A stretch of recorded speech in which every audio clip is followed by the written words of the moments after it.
Hello అండి అందరికీ. ఇదెక్కడి న్యాయం నందాజీ?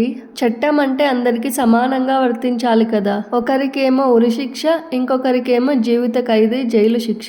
అసలు దేని గురించి మాట్లాడుతున్నారో క్లారిటీగా చెప్పండి అనుకుంటున్నారా? కేరళలోని త్రివేంద్రంలో అమ్మాయి అబ్బాయి ప్రేమించుకున్నారు. అయితే ఈ అమ్మాయికి ఆర్మీ ఆఫీసర్ తో పెళ్లి కుదరడంతో ప్రేమించిన అబ్బాయిని దూరం పెట్టింది. కానీ ఆ అబ్బాయి మాత్రం బ్రేకప్ కి ఒప్పుకోలేదు. ఎలాగైనా సరే తనని వదిలించుకోవాలనే ఉద్దేశంతో అబ్బాయిని ఇంటికి పిలిచి జ్యూస్ లో విష పదార్థాలు కలిపి తనకిస్తూ వచ్చింది. ఇలా 5 సార్లు ఇవ్వడం వల్ల అబ్బాయి చనిపోయాడు. ఈ అమ్మాయికి హైకోర్టు విధించిన శిక్ష 1.5 lakhs జరిమానా, అలాగే 15 సంవత్సరాల పాటు జైలు శిక్షతో పాటు ఉరిశిక్షను కూడా వేసింది. కానీ వెస్ట్ బెంగాల్లో జూనియర్ డాక్టర్ మీద ఉద్దేశపూర్వకంగా అతి కిరాతకంగా అత్యాచారం చేసి చంపిన వాడికి మాత్రం జీవిత ఖైదీ శిక్ష వేసింది.